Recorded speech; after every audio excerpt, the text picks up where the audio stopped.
ಓಂ ಶ್ರೀ ಗುರುಭ್ಯೋ ನಮಃ. ಸದ್ಗುರು ಭಗವಾನ್ ಶ್ರೀ ಶ್ರೀಧರ ಅವರ ಚರಿತ್ರೆ 13ನೇ ಅಧ್ಯಾಯ.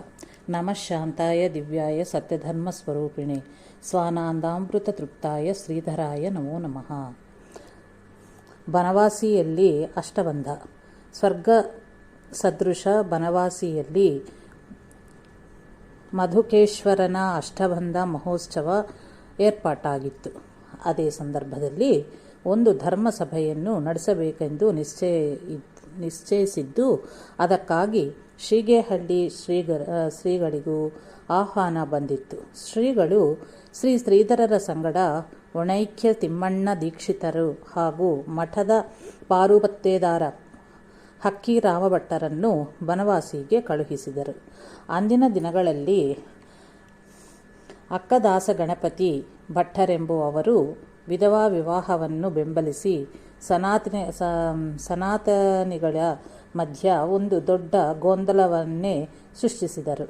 ಅದನ್ನು ಪ್ರಬಲವಾಗಿ ವಿರೋಧಿಸುವುದಕ್ಕಾಗಿಯೇ ಸನಾತನೀಯರು ಧಾರವಾಡದ ಸುಪ್ರಸಿದ್ಧ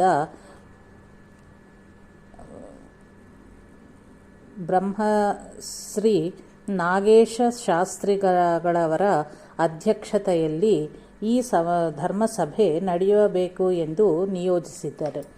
ಹಲವು ಭಾಷಣಕಾರರ ಭಾಷಣವಾದ ಮೇಲೆ ಶ್ರೀ ಶ್ರೀಧರರನ್ನು ಭಾಷಣ ಮಾಡುವಂತೆ ತಿಳಿಸಿದರು. ಯೋಗಾದಿ ಸಾಧನೆಗಳನ್ನು ಅರಿಯದ, ವೈರಾಗ್ಯದ ಅಭಾವವಿರು, ಬಾಲವಿಧವೆಯರು, ವಿರಕ್ತರಾದ ಜ್ಞಾನಿಗಳಂತೆ ಆತ್ಮಾನಂದವನ್ನು ಪಡೆಯಲು ಹೇಗೆ ಸಾಧ್ಯ? ಅಷ್ಟೇ ಅಲ್ಲದೆ ಕಾಮಜಯವೆಂದರೆ ಸುಲಭವಾದ ಮಾತೆ. ಕೇವಲ ಗಾಳಿ ನೀರನ್ನು ಕುಡಿದುಕೊಂಡಿದ್ದ ವಿಶ್ವಾಮಿತ್ರ ಪರಾಶರಾದಿ ಋಷಿಮುನಿಗಳಿಗೂ ಅದು ಸಾಧ್ಯವಾಗಲಿಲ್ಲವೆಂದಾದ ಮೇಲೆ ಸಾಮಾನ್ಯರಿಂದ ಹೇಗೆ ಸಾಧ್ಯ? ವಿಷಯೀ ಜನರ ಸಂಘದಲ್ಲಿ ಇದ್ದು ವಿಷಯಗಳನ್ನು ಜಯಿಸುವುದು ಹೇಗೆ ಸಾಧ್ಯ? ಆದ್ದರಿಂದ ವಿಧವಾ ವಿವಾಹವು ಅತ್ಯವಶ್ಯವಾಗಿದೆ ಎಂದು ಸಮರ್ಥಿಸಿಕೊಳ್ಳುತ್ತಿದ್ದ ಅಕ್ಕದಾಸನ ಗಣಪತಿ ಭಟ್ಟರ ಗುಂಪಿನವರಿಗೆ ಪ್ರತಿವಾದಿಯಾಗಿ ಶ್ರೀ ಶ್ರೀಧರರು ಭಾಷಣ ಮಾಡಲು ಪ್ರಾರಂಭಿಸಿದರು. ಶ್ರೀ ಶ್ರೀಧರರ ಭಾಷಣ ಶೈಲಿ ಮತ್ತು ಪ್ರತಿಪಾದಿಸುತ್ತಿದ್ದ ವಿಷಯಗಳ ಗಂಭೀರತೆಯಿಂದ ಸಂತೋಷಗೊಂಡ ಸಭಾಧ್ಯಕ್ಷರು ಶ್ರೀ ಶ್ರೀಧರರಿಗೆ ಮಾತನಾಡಲು ಇನ್ನೂ 10 ನಿಮಿಷ ಹೆಚ್ಚಾಗಿ ಕಾಲಾವಕಾಶ ಕೊಟ್ಟರು. ಯೋಗಾದಿ ಸಾಧನಗಳ ಸುಳಿವು ಇರದಿರುವ, ತತ್ವಃ ವೈರಾಗ್ಯದ ಅಭಾವವುಳ್ಳ ಎಷ್ಟೋ ವಿಧವೆಯರು ಶಾಸ್ತ್ರದ ಕಟ್ಟಿಗೆ ಒಳ್ಳಪಟ್ಟು ನರಕದ ಭೀತಿಯಿಂದ ಬ್ರಹ್ಮಚರ್ಯವನ್ನು ಕಾಪಾಡಿಕೊಂಡು ಬರುತ್ತಿಲ್ಲವೇ? ಶಾಸ್ತ್ರದ ಕಟ್ಟನ್ನು ಹೋಗಲಾಡಿಸುವುದು ಯಾವ ನ್ಯಾಯ? ನಿಷಿದ್ಧ ವಿಷಯ ಸೇವನೆಯೇ ವಿಷಯವಾಸನದಂತಿರುವುದು. ಈ ಪಾಪರೂಪದ ವಿಷವನ್ನು ಸ್ವಲ್ಪ ತೆಗೆದುಕೊಂಡರೂ ಸಾಯುವರು.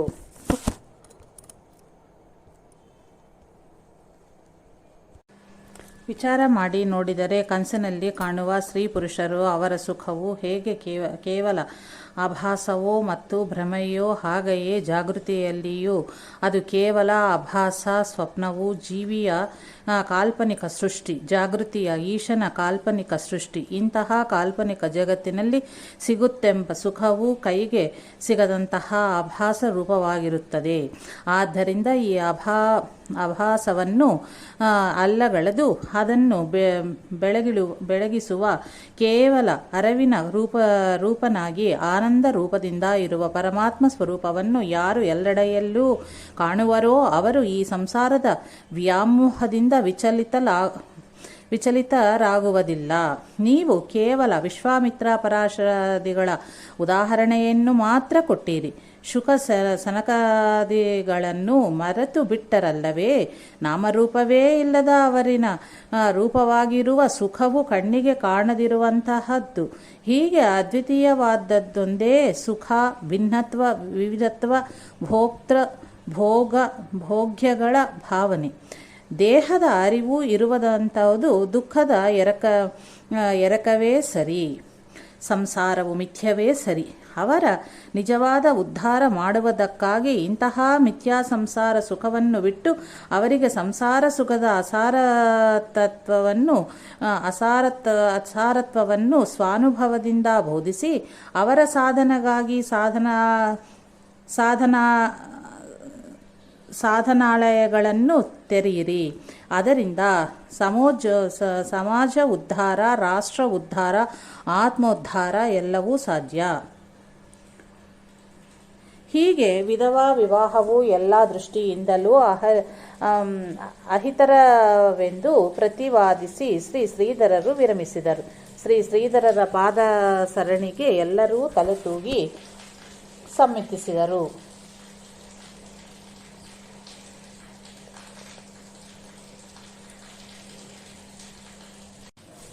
ಬನವಾಸಿಯಿಂದ ಬಂದ ಮೇಲೆ ಶೀಗೇಹಳ್ಳಿಯಲ್ಲಿ ಬನವಾಸಿಯ ಕಾರ್ಯಕ್ರಮವನ್ನು ಯಶಸ್ವಿಯಾಗಿ ಮುಗಿಸಿ ಬಂದ ಶ್ರೀ ಶ್ರೀಧರರನ್ನು ಕಂಡು ಮತ್ತು ಜೊತೆಗಿದ್ದವರಿಂದ ಎಲ್ಲ ವಿಷಯವನ್ನು ಕೇಳಿ ಶ್ರೀ ಶಿವಾನಂದರಿಗೆ ತುಂಬ ಆನಂದವಾಯಿತು.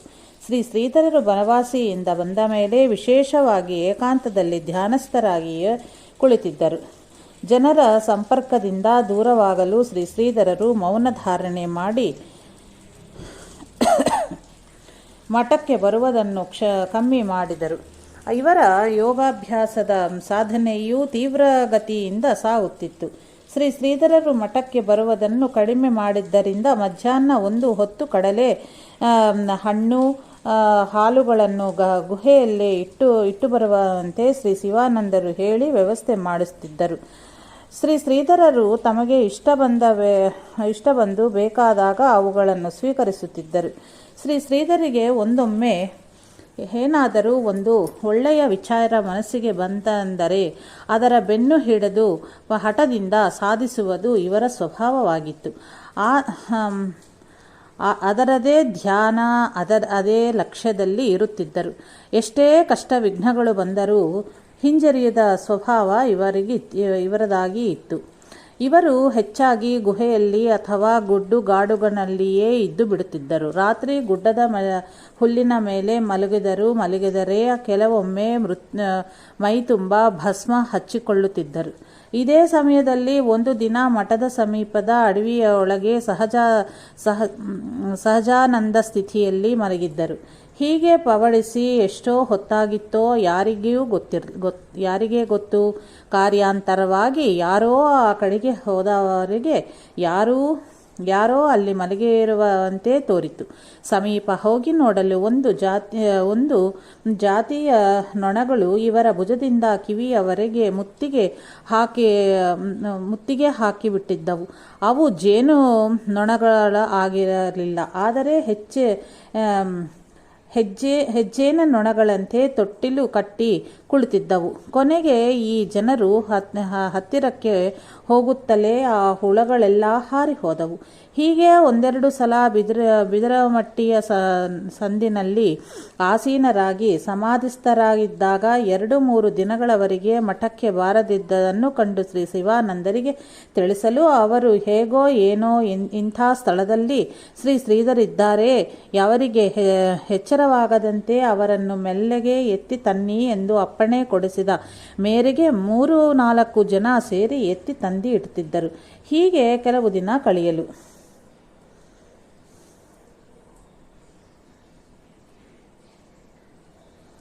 ಅಶ್ವೇಸತು ಯದಾಹಾರಂ ಗೋವಸ್ತ್ರಗಯೇತ್ ಮುನಿಃ ತದಾ ಸಮಹಸ್ಯವೇಷು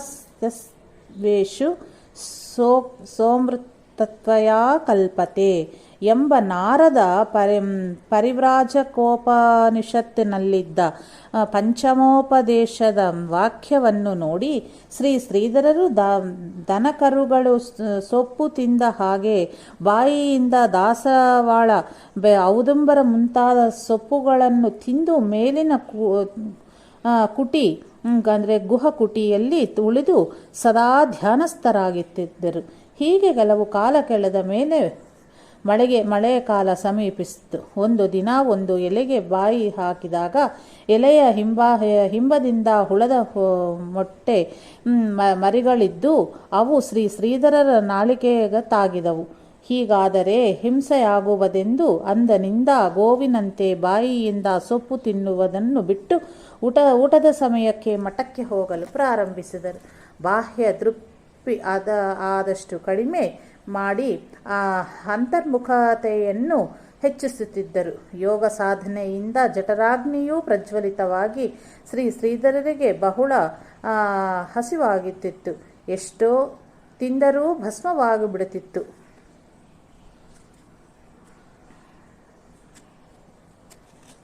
ಹೀಗೆ ಒಮ್ಮೆ ಮಾತು ಬಂದಾಗ ಗೋಮೂತ್ರದಲ್ಲಿ ಜೋಳದ ಹಿಟ್ಟು ಕಳಿಸಿ ತಿಂದರೆ ಹಸಿವು ಹೋಗಿಬಿಡುತ್ತದೆ ಎಂದು ಶ್ರೀಧರರಿಗೆ ತಿಳಿದು ಬಂದ ಮೇಲೆ ಮತ್ತೇನೂ ತಿನ್ನದೆ ಅದನ್ನೇ ತಿನ್ನುತ್ತಿದ್ದರು.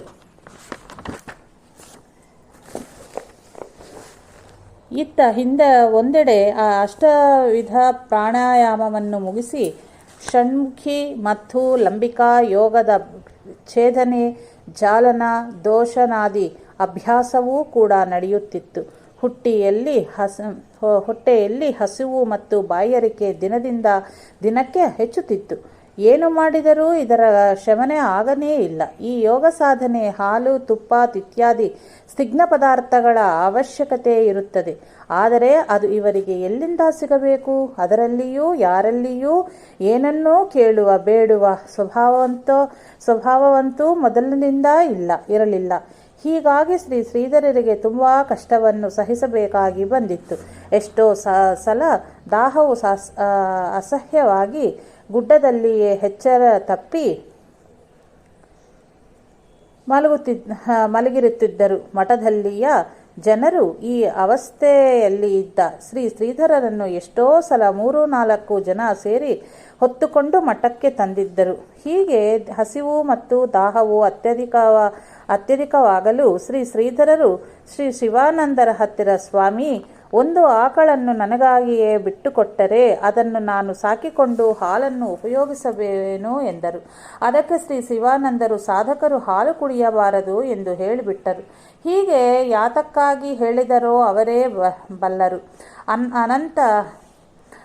ಅನಂತರ ಶ್ರೀಧರರ ದೇಹಸ್ಥಿತಿಯನ್ನು ಕಂಡು ಶ್ರೀ ಶಿವಾನಂದರು ತಾವಾಗಿಯೇ ಶ್ರೀಧರಿಗೆ ಹಾಲಿನ ವ್ಯವಸ್ಥೆ ಮಾಡಿದರು.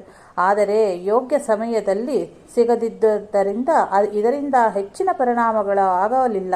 ಪ್ರಕೃತಿಯೂ ಸುಧಾರಿಸಲಿಲ್ಲ. ಶ್ರೀ ಶಿವಾನಂದರು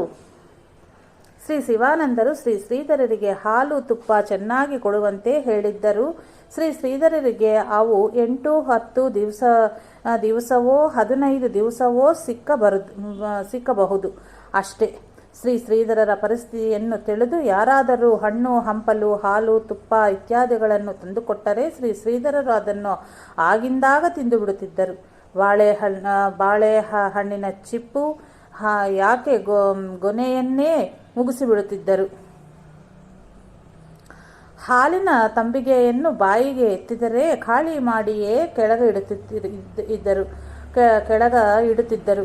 ಒಂದು ದಿನ ಒಬ್ಬ ಭಕ್ತಿಯು ಸಾಧಾರಣ 1.5-2 ಸೇರಿಯಷ್ಟು ತುಪ್ಪವನ್ನು ತಂದುಕೊಟ್ಟರು.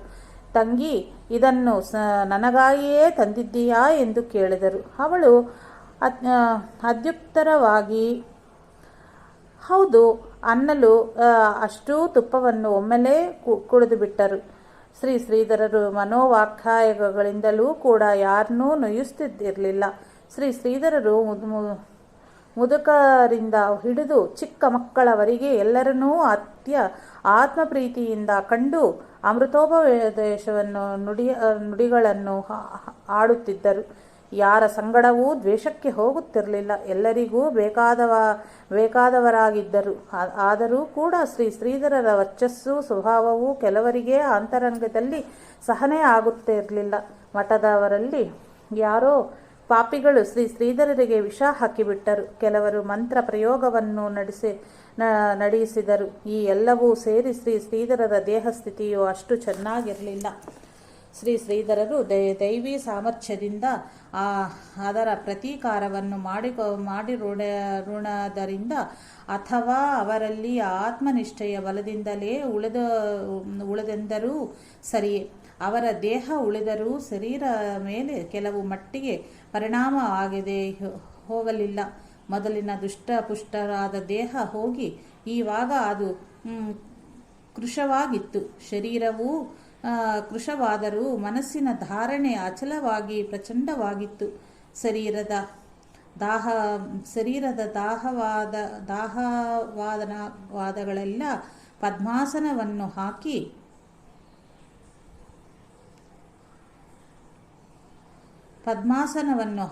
ಅಲ್ಲಿಯ ಸ್ನಾನದ ದೊಡ್ಡ ಕೆರೆಯಲ್ಲಿ 4-5 ಗಂಟೆ ಅಂಗಾಂತ ಮಲಿಕೊಳ್ಳುತ್ತಿದ್ದರು. ಕೆಲವೊಮ್ಮೆ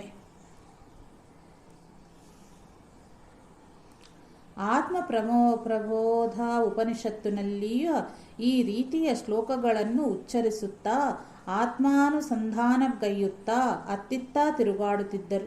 ತಮ್ಮಿಂದ ಬೇರೆಯವರಿಗೆ ಕಷ್ಟ ಕೊಡುವುದೆಂದು ಹೊಟ್ಟೆಯಲ್ಲಿಯೇ ಅಷ್ಟು ಜೋರು ಹಸಿವಾದಾಗ ಅಡವಿಯಲ್ಲಿ ತಿನ್ನಬಹುದಾದ ಹಣ್ಣುಗಳನ್ನು ಸೊಪ್ಪುಗಳನ್ನು ಸಾಕಾಗುವಷ್ಟು ತಿಂದು ಬರುತ್ತಿದ್ದರು. ಉರಿಯುತ್ತಿರುವ ದೊಂದಿಯನ್ನು ಎಷ್ಟು ಕೆಳಮುಖ ಮಾಡಬೇಕೆಂದು ಪ್ರಯತ್ನಿಸಿದರೂ ಜ್ವಾಲೆಯ ಮೇಲ್ಮುಖವಾಗಿಯೇ ಉರಿಯುವುದು. ಅದನ್ನು ಕೆಳಮುಖವಾಗಿಯೇ ಉರಿಯುವಂತೆ ಮಾಡಲು ಎಷ್ಟು ಪ್ರಯತ್ನಪಟ್ಟರೂ ಹೇಗೆ ಸಾಧ್ಯವಾಗದೋ ಅಂತೆಯೇ ತೇಜಸ್ವಿಗಳಾದ ಧೈರ್ಯವಂತರನ್ನು ದೀನರಾಗಿ ಮಾಡಬೇಕು ಅಂತ ಪ್ರಯತ್ನಿಸಿದರೂ ಅವರ ತೇಜಸ್ವಿಯನ್ನು ಕುಂದಿಸಲು ಸಾಧ್ಯವಾಗುವುದಿಲ್ಲ. ಧೈರ್ಯವನ್ನು ಕೂಡ ಹೋಗಲಾಡಿಸಲು ಸಾಧ್ಯವಾಗುವುದಿಲ್ಲ. ಎಷ್ಟು ಮೋಡ ಬಂದರೂ ಸೂರ್ಯನ ಸ್ಥಿತಿ ಇದ್ದಂತೆಯೇ ಇರುವುದು ಎಂಬ ಈ ಶ್ಲೋಕದ ತಾತ್ಪರ್ಯದಂತೆ ಶ್ರೀ ಶ್ರೀಧರರ ಸ್ಥಿತಿ ಇತ್ತು. ಕಷ್ಟವನ್ನು ಸಹನೆ ಮಾಡುವುದು ಶ್ರೀ ಶ್ರೀಧರರಿಗೆ ಜನ್ಮಜಾತ ಸ್ವಭಾವ ಹಾಗೂ ಅಭ್ಯಾಸವಾಗಿತ್ತು. ಆದ್ದರಿಂದ ಎಷ್ಟೇ ಕಷ್ಟ ಬಂದರೂ ಅದರ ಬಗ್ಗೆ ಲಕ್ಷ್ಯವನ್ನೇ ಕೊಡುತ್ತಿರಲಿಲ್ಲ. ಅಂತಹ ಪ್ರಚಂಡ ಉರಿದಾಹವಾದರೂ ಕೂಡ ಶ್ರೀ ಶ್ರೀಧರರು ಶಾಂತಿ ಸಮಾಧಾನದಲ್ಲಿ ಇರುತ್ತಿದ್ದರು. ಊರಿನ ಜನರಿಗೆ ಇವರ ಈ ಪರಿಸ್ಥಿತಿ ಗೊತ್ತಾಯಿತು. ಇವರ ಮೇಲೆ ಅವರಿಗೆ ತುಂಬ ಭಕ್ತಿಯೂ ಇತ್ತು. ಇವರಿಗಾಗಿ ಊರ ಜನರು ದಿನಲೂ ಹಾಲು, ತುಪ್ಪ ಇತ್ಯಾದಿಗಳನ್ನು ತಂದು ಕೊಡುತ್ತಿದ್ದರು. ಆದರೆ ಈ ಅಭ್ಯಾಸವು ಒಳ್ಳೆಯದಲ್ಲವೆಂದು ಅಂದುಕೊಂಡು ಶ್ರೀ ಶ್ರೀಧರರು ಪುನಃ ಗುಡ್ಡ ಕಾಡುಗಳಲ್ಲಿಯೇ ಇರಹತ್ತಿದ್ದರು. ಇವರ ದರ್ಶನಕ್ಕಾಗಿ ಜನರು ಕಾಯುತ್ತಿದ್ದರು. ಜನರನ್ನು ಕಂಡರೆ ಇವರು ಓಡಿ ಹೋಗಲಾರಂಭಿಸಿದರು. ಮಠಕ್ಕೆ ರಾತ್ರಿ ಯಾವಾಗಲಾದರೋ ಬಂದು ಬೆಳಗಾವುದರೊಳಗೆ ಹೊರಟು ಹೋಗಿಬಿಡುತ್ತಿದ್ದರು. ಶ್ರೀ ಶ್ರೀಧರರ ಸ್ಥಿತಿಯನ್ನು ನೋಡಿ ಶ್ರೀ ಶಿವಾನಂದರು ಮಠದ ಎಲ್ಲ ಸಾಧಕರಿಗೂ ತುಂಬ ವ್ಯಥೆ ಆಗುತ್ತಿತ್ತು.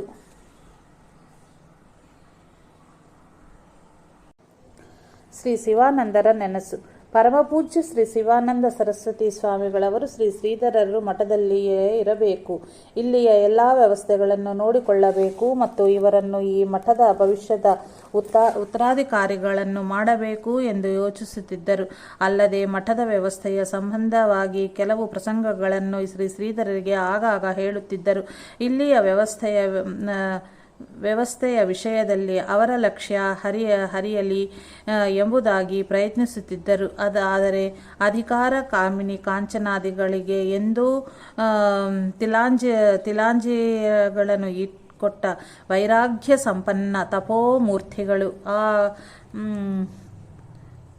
ತೂಡುಕಿನಲ್ಲಿ ಸಿಕ್ಕಿಕೊಳ್ಳುವರೇ. ಮಠದ ಅಧಿಕಾರವೆಂದರೆ ಅದು ಒಂದು ಪ್ರಾಪಂಚಿಕ ಪಂದ್ಯಾಟವೆಂಬುದಾಗಿ ಅರಿತಿತ್ತು. ಹಿಂದೆಯೇ ಪ್ರತಿಜ್ಞೆ ಮಾಡಿದ್ದ ಅವರು ಶ್ರೀ ಶಿವಾನಂದರ ಇಚ್ಛೆಗೆ ಇಷ್ಟಪಡದೇ ಇದ್ದರು. ಮಾತ್ರವಲ್ಲದೆ ನಾನು ಎಲ್ಲಿಯೂ ಮಠಾಧಿಪತಿಯಾಗಿ ಉಳಿಯುವುದಿಲ್ಲ ಎಂದು ಸ್ಪಷ್ಟವಾಗಿ ಶ್ರೀ ಶಿವಾನಂದರಿಗೆ ಹೇಳಿದ್ದರು. ದಿವಸದಿಂದ ದಿವಸಕ್ಕೆ ಶ್ರೀ ಶ್ರೀಧರರ ದೇಹಾರೋಗ್ಯ ಕ್ಷೀಣವಾಗುತ್ತಾ ಬರುತ್ತಿತ್ತು. ಅಲ್ಲದೆ ಆ ವಿಷಪ್ರಯೋಗ ಮತ್ತು ಅದರ ಪ್ರತೀಕಾರದಿಂದಲೋ ಏನೋ ದಿವಸದಲ್ಲಿ 10-20 ಸಲ ಶೌಚಕ್ಕೆ ಹೋಗಬೇಕಾಗಿ ಬರುತ್ತಿತ್ತು. ಆದ್ದರಿಂದ ಅಷ್ಟೇ ಸ್ನಾನವೂ ಆಗುತ್ತಿತ್ತು. ವ್ಯವಸ್ಥಿತ ಯೋಗ್ಯ ಆಹಾರವೂ ಇಲ್ಲ. ಅಂತಾದ ಮೇಲೆ ಪ್ರಕೃತಿ ಚೆನ್ನಾಗಿ ಇರುವುದೆಂದರೆ ಹೇಗೆ? ಹಾಗೂ ಪ್ರಕೃತಿಯ ಕಡೆಗೆ ಇವರ ಲಕ್ಷ್ಯವಾದರೂ ಎಲ್ಲಿ? ಸದಾ ಆತ್ಮಾನುಸಂಧಾನದಲ್ಲಿಯೇ ಭಗ್ನರಾಗಿ ಇರುತ್ತಿದ್ದರು. ಎಷ್ಟೋ ಸಲ ಕೌಪೀನ ತೊಟ್ಟುಕೊಳ್ಳುವ ಭಾವವೂ ಇರುತ್ತಿರಲಿಲ್ಲ. ದಿಗಂಬರೆಯಾಗಿ ನಿಜಾನಂದನಲ್ಲಿ ರಮಮಾಣರಾಗಿರುತ್ತಿದ್ದರು. ಹವೇ ಬದಲಾಯಿಸಿದರೆ ಶ್ರೀ ಶ್ರೀಧರರ ಪ್ರಕೃತಿ ಸ್ವಲ್ಪ ಸುಧಾರಿಸಬಹುದೆಂದು ತಿಳಿದು ಹಕ್ಕೀರಾಮ ಭಟ್ಟರು ಸಾಗರದ ಬಿಲುಗುಂಜ ಕ್ಷೇತ್ರದಲ್ಲಿ ಪ್ರತಿ ವರ್ಷ ನಡೆಯುವ ರಾಮನವಮಿ ಹಾಗೂ ರಥೋತ್ಸವಕ್ಕೆ ಶ್ರೀ ಶ್ರೀಧರರನ್ನು ಜೊತೆಗೆ ಕರೆದೊಯ್ದರು. ಇದು ಪುರಾತನ ಕ್ಷೇತ್ರವಾಗಿತ್ತು. ಸೃಷ್ಟಿ ಸೌಂದರ್ಯದಿಂದ ಮನೋಹರ ಹಾಗೂ ಪ್ರಶಾಂತವಾಗಿ ಇತ್ತು. ಇಲ್ಲಿ ಒಂದು ಶಿಲಾಮಯ ಶಿವ ದೇವಾಲಯ, ಕಮಲೇಶ್ವರ ಮತ್ತು ಸ್ವಚ್ಛವಾದ ನೀರಿನಿಂದ ತುಂಬಿದ ಒಂದು ದೊಡ್ಡ ಕೆರೆಯೂ ತೀರ್ಥವೂ ಒಂದೆರಡು ಚಿಕ್ಕ ಕುಂಡಗಳೂ ಇರುವವು. ಇಲ್ಲಿ ಹಿಂದೆ ಶ್ರೀ ಶಿವಾನಂದರ ಗುರುಗಳಾದ ಪರಮಾನಂದರು ಕೆಲವು ಸಮಯ ತಪವೂ ಆಚರಿಸಿದ್ದರು.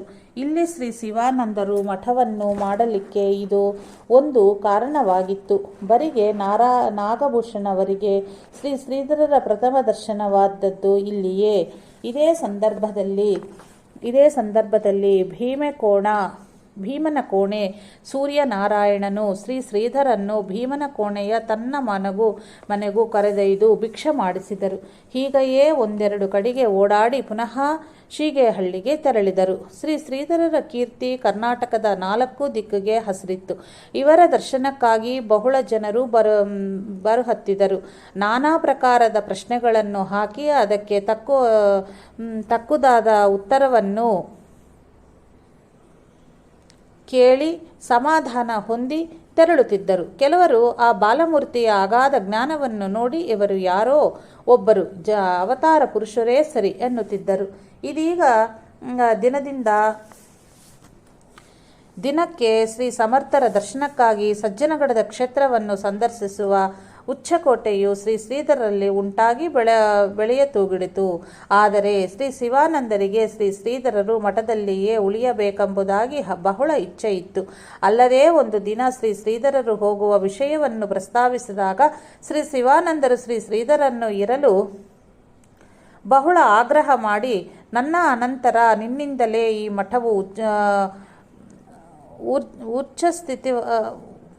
ಊರ್ಜಿತವ ಅವಸ್ಥೆಗೆ ಬರಬೇಕು ಎಂದು ಮತ್ತು ನೀನು ಇಲ್ಲಿಯೇ ಇದ್ದರೆ ನಾನು ಈವರೆಗೆ ಸಂಪಾದಿಸಿದಂತಹ ಯೋಗ್ಯ ಸಾಧನಾ ಸಾಮರ್ಥ್ಯವನ್ನು ನಿನಗೆ ಕೊಡುವೆ ಎಂದು ಸನ್ಯಾಸ ಸ್ವೀಕರಿಸಿ ಇಲ್ಲಿಯೇ ಇರು ಎಂದು ಹೇಳಿದರು. ಅದಕ್ಕೆ ಶ್ರೀ ಶ್ರೀಧರರು, ಸ್ವಾಮಿ, ಪರಮಾತ್ಮನ ಕೃಪೆಯಿಂದ ಮತ್ತು ನಿಮ್ಮಂತಹ ಸಂತ ಮಹಾತ್ಮರ ಕೃಪೆಯಿಂದ ನನಗೆ ಯಾವ ಇಚ್ಛೆಯೂ ಇಲ್ಲ.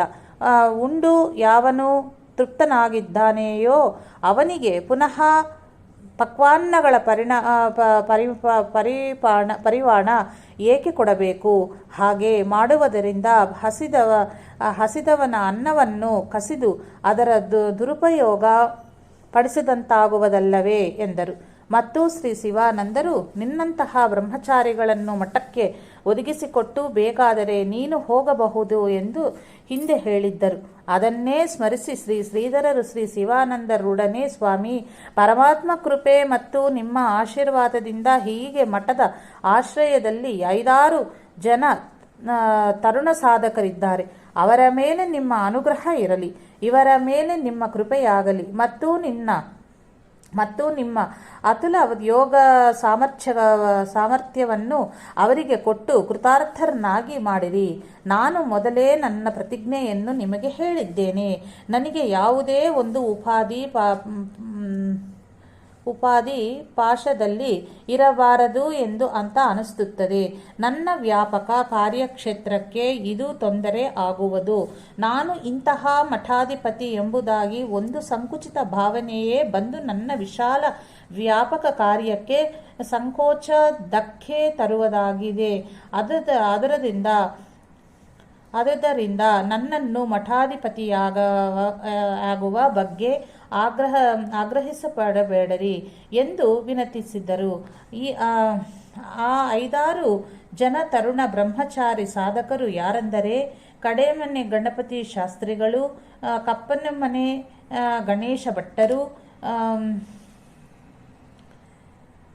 ಶೈಕೂಟದ ಗಣೇಶ ಸಾಧುಗಳು, ಹಿದಮೇಲೆ ಈಶ್ವರ ಭಟ್ಟರು, ಬಂದಗದ್ದೆ ಕೃಷ್ಣಮೂರ್ತಿಗಳು, ಬರಿಗೆ ನಾಗೇಂದ್ರ ಭಟ್ಟರು. ಕುಟುಂಬ ತೀರಿಕೊಂಡ ಬಳಿಕ ಶ್ರೀ ಶ್ರೀಧರರ ವೈರಾಗ್ಯವರ ಪ್ರವಚನವನ್ನು ಕೇಳಿ ವಿರಕ್ತರಾಗಿದ್ದರು. ಇವರು ಮಠಕ್ಕೆ ಬಂದ ಆ ಸಮಯದಲ್ಲಿ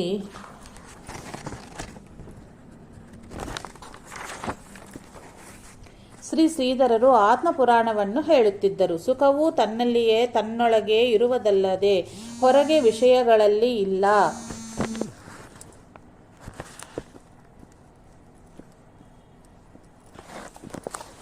ತನ್ನ ಆತ್ಮವು ಸತ್ಯಸ್ವರೂಪವಾಗಿರುವುದು.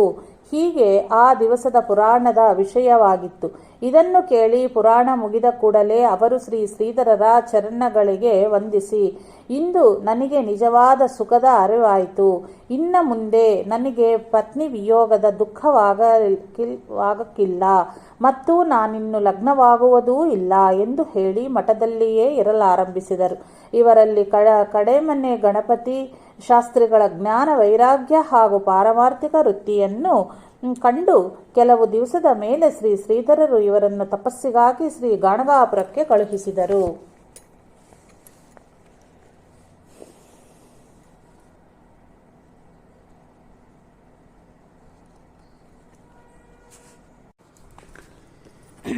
ಕಪ್ಪೆ ಗಣೇಶ ಭಟ್ಟರು ಮಠದಲ್ಲಿಯೇ ಉಳಿದು ಶ್ರೀ ಗುರುಸೇವೆಯನ್ನು ಮಾಡುತ್ತಿದ್ದರು. ಕೈತೂಟದ ಗಣೇಶ ಸಾಧುಗಳು ಕೆಲವು ಸಮಯದ ಅನಂತರ ಸಾಗರದ ಸಮೀಪದ ಕಲಸೆ ಎಂಬ ಪುರಾತನ ಕ್ಷೇತ್ರದಲ್ಲಿ ಒಂದು ಕುಟೀರ ಮಾಡಿ ಅಲ್ಲಿಯೇ ಇದ್ದು ಅಲ್ಲಿಯೇ ದೇಹವನ್ನು ಬಿಟ್ಟರು. ಹಿದಮಲೆ ಈಶ್ವರ ಭಟ್ಟರು ಕಿಶಿಗೆಹಳ್ಳಿ ಬಂದು ಶ್ರೀ ಶಿವಾನಂದರಲ್ಲಿ ಮಂತ್ರೋಪದೇಶ ಬೇಡಿದಾಗ ಶ್ರೀ ಶಿವಾನಂದರು ಶ್ರೀ ಶ್ರೀಧರನ್ನು ತೋರಿಸಿದರು. ಅಂತೆಯೇ ಶ್ರೀ ಶ್ರೀಧರರು ಉಪದೇಶ ಮಾಡಿದರು. ಇವರಿಗೆ ಶ್ರೀ ಶ್ರೀಧರರೇ ಗುರುಗಳೆಂಬ ವಿಧಿ ಯೋಗವಿದ್ದುದರಿಂದಲೇ ಶ್ರೀ ಶಿವಾನಂದರು ಹಾಗೆ ಹೇಳಿದರೋ ಏನೋ ಅವರಿಗೆ ಗೊತ್ತು. ಅನಂತರ ಇವರು ಮುಂದೆಯೂ ಕೆಲವು ಸಮಯ ಶ್ರೀ ಶ್ರೀಧರರ ಸೇವಾಗೈಯುತ್ತಲಿದ್ದು ಕೊನೆಗೆ ಕುಮಟದ ಸಮೀಪದ ಘೋರೆ ಕ್ಷೇತ್ರದಲ್ಲಿ ಬಂದುಳಿದರು. ಅಲ್ಲಿಯ ದೇವಸ್ಥಾನದ ಜೀರ್ಣೋದ್ಧಾರವನ್ನು ಮಾಡಿದರು. ಅಲ್ಲದೆ ನಂತರ ಸನ್ಯಾಸ ಸ್ವೀಕರಿಸಿ ಸದಾನಂದ ಸ್ವಾಮಿ ಎಂಬ ಹೆಸರಿನಿಂದ ಆ ಕಡೆಯ ಜನರಿಗೆ ಪರಿಚಿತರಾಗಿದ್ದರು. ಬಂದದ ಗದ್ದೆ ಕೃಷ್ಣಮೂರ್ತಿಯವರು ತಮ್ಮ ಮನೆಯ ಸಮೀಪ ಒಂದು ಕುಟೀರ ಮಾಡಿಕೊಂಡು ತಪಸ್ಸಾಧನೆಗೈಯುತ್ತಿದ್ದರು. ಬರಿಗೆ ನಾಗೇಂದ್ರ ಭಟ್ಟರು ಕೆಲವು ಸಮಯದ ನಂತರ ಬದರಿಯಲ್ಲಿ ಸನ್ಯಾಸ ಸ್ವೀಕರಿಸಿ ಋಷಿಕೇಶ, ಬದರಿ, ಉತ್ತರಕಾಶಿ ಇತ್ಯಾದಿ ಭಾಗದಲ್ಲಿದ್ದು ಕರ್ನಾಟಕಕ್ಕೆ ಬಂದು ಶೀಗೆಹಳ್ಳಿ, ಬೆಳಗುಂಜಿ, ವರದಪುರ ಇತ್ಯಾದಿ ಸ್ಥಳದಲ್ಲಿ ಹೋಗಿ ಬಂದು ಮಾಡುತ್ತಿದ್ದರು. ಒಂದು ದಿನ ಶ್ರೀ ಶ್ರೀಧರರು ಶ್ರೀ ಶಿವಾನಂದರ ಹತ್ತಿರ ಏಕೋ ನೋಡಿ, ಶ್ರೀ ಸಜ್ಜನಗಡಿಗೆ ಹೋಗಬೇಕು ಎಂದು ನನ್ನ ಮನಸ್ಸಿನಲ್ಲಿ ಬಹಳ ಬರುತ್ತಿದೆ. ಈ ಶ್ರೀ ಸಮರ್ಥರ ದರ್ಶನದ ಇಚ್ಛೆಯೂ ಬಲವತ್ತರವಾಗಿದೆ. ಈಗ ಅಲ್ಲಿ ಉತ್ಸವದ ಸಮಯ, ಆದ್ದರಿಂದ ಈ ದಿನ ನಾನು ಹೋಗಬೇಕು ಎಂದು ಮಾಡಿದ್ದೇನೆ.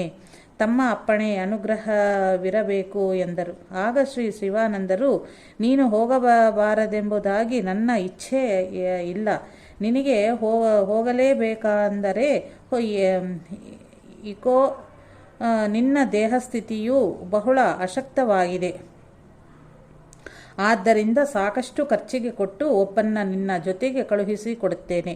ಅವನ ಜೊತೆಗೆ ಹೋಗಬಹುದು, ಕಾಲುನಡಿಗೆಯಿಂದ ಹೋಗಬೇಡ ಎಂದು ಬಹಳ ಕಳಕಳಿಯಿಂದ ನುಡಿದರು. ಆಗ ಶ್ರೀ ಶ್ರೀಧರರು, ನೀವು ಎಲ್ಲವನ್ನೂ ತಿಳಿದವರಾಗಿದ್ದೀರಿ. ಜಗದ್ರಕ್ಷಕ ಪರಮಾತ್ಮನೇ ಇದ್ದಾನೆ. ನನ್ನ ಯಾವ ಚಿಂತೆಯನ್ನೂ ಮಾಡಬೇಡರಿ. ತಮ್ಮ ಆಶೀರ್ವಾದ ಇರಲಿ ಎಂದು ನುಡಿದು ಸುಮ್ಮನಾದರು. ಶ್ರೀ ಶ್ರೀಧರರಿಗೆ ಒಂದು ಫರ್ಲಾಂಗ್ ದೂರ ಕೂಡ ಸರಿಯಾಗಿ ನಡೆಯಲಾಗುತ್ತಿರಲಿಲ್ಲ. ಆದರೂ ತಮ್ಮ ಜೊತೆಗೆ ಒಬ್ಬನನ್ನು ಸೇವೆಗಾಗಿ ಒಯ್ಯುವುದು, ಅವನನ್ನು ಶ್ರೀ ಶಿವಾನಂದರು ದುಡ್ಡು ಕೊಟ್ಟು ಕಳುಹಿಸುವುದು, ಇದೆಲ್ಲ ಶ್ರೀ ಶ್ರೀಧರರ ಮನಸ್ಸಿಗೆ ಸರಿ ಬರಲಿಲ್ಲ. ಭೋಜನೋತ್ತರದ ಸಮಯವಾಗಿತ್ತು. ಶ್ರೀ ಶಿವಾನಂದರು ತಮ್ಮ ಗುಹೆಗೆ ಹೋಗಿದ್ದರು. ಶ್ರೀ ಹಕ್ಕೀರಾಮ ಭಟ್ಟರು ಗೀತೆಯ ಪಾರಾಯಣವನ್ನು ಮಾಡುತ್ತಾ ಮಠದ ಬಾಗಿಲಲ್ಲಿ ಕುಳಿತಿದ್ದರು.